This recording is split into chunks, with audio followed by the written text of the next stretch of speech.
Government senior secondary school खारिया के सभी 10-2 के विद्यार्थियों को सुप्रभात। आज का इतिहास में हमारा टॉपिक रहेगा कि सूफी चिंतकों और भक्ति आंदोलकों ने अपने विचारों को अभिव्यक्ति करने के लिए विभिन्न भाषाओं का प्रयोग किया। यानी कि जो भक्ति काल के सूफी चिंतक हुए थे, उन्होंने अपने विचारों को अभिव्यक्त यानी लोगों को बताने के लिए किन किन भाषाओं का प्रयोग किया था। आज हम इस पर विस्तार से चर्चा करेंगे। भक्ति तथा सूफी चिंतकों ने अपने विचारों को आम जनता तक पहुंचाने के लिए विभिन्न भाषाओं का प्रयोग किया।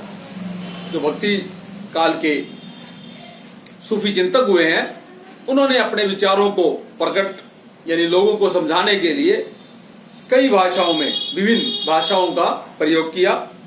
ये भाषाएं प्राय स्थानीय थी, यानी उन्होंने जो भक्ति आंदोलन के संत हुए हैं, उन्होंने स्थानीय भाषा में अपने धर्म का प्रचार और प्रसार किया ताकि आम जनता उसे आसानी से समझ सके, जिसे समझना साधारण लोगों के लिए आसान था। यदि संत कभी कुछ विशिष्ट भाषाओं का प्रयोग करते रहते थे तो उनके विचारों का संप्रेषण कभी नहीं होता। इतिहासकार यहाँ कहते हैं कि कवि यानी कि वो भक्त सूफी अगर कोई विशिष्ट भाषाओं का प्रयोग करते तो आम जनता तक उनके विचार आसानी से नहीं पहुंच पाते, उनके साथ ही विलुप्त हो जाते। यानी उस संत के साथ ही वो उनकी जो ज्ञान है वो विलुप्त हो जाता। कहने का भाव यहाँ पर ये है कि उन कवियों ने, उन भक्ति आंदोलन के विचारकों ने आम भाषा में प्रचार किया अपने विचारों का, तो आम जनता तक आसानी से पहुंच गया। अगर वो विशिष्ट भाषा का प्रयोग करते तो उनके विचार उनके साथ ही चले जाते, बहुत कम लोगों को ही समझ आते। स्थानीय भाषाओं को अपनाना विचारों का प्रवाह में महत्वपूर्ण सिद्ध हुआ। यानी कि उनका ये जो साधारण भाषा का प्रयोग करना उनके लिए बड़ा ही महत्वपूर्ण सिद्ध हुआ। उदाहरण के लिए अलवार और नेनवार संतों ने अपना प्रचार तमिल भाषा में किया।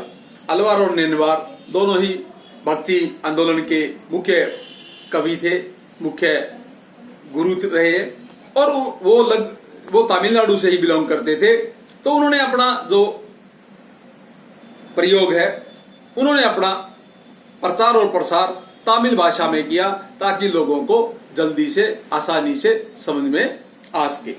कबीरदास के भजन अर्थात दोहे संत कई भाषाओं में मिलते हैं। इनमें कुछ संत भाषा ही जो निर्गुण कवियों की विशेष बोली थी। कहते हैं कबीर जी जो कि भक्ति आंदोलन के मुख्य कवियों में से एक हैं, उन्होंने छंद और दोहों में अपनी भक्ति आंदोलन का प्रचार और प्रसार किया। उनके दोहे आज भी बहुत प्रचलित है। सूफी संतों ने स्थानीय भाषाओं का अपनाया। उदाहरण के लिए बाबा फरीद ने पंजाबी भाषा को अपनाया। बाबा फरीद पंजाब के एक महान संत हुए हैं। उन्होंने पंजाबी में अपना जो है ज्ञान का प्रचार और प्रसार किया। तो गुरु नानक देव जी ने भी पंजाबी भाषा को अपनाया। गुरु नानक देव जी भी भक्ति आंदोलन का जो प्रचार और प्रसार है, उन्होंने अपने ज्ञान का प्रचार और प्रसार पंजाबी भाषा में किया ताकि लोग आसानी से उनको समझ सके। धन्यवाद।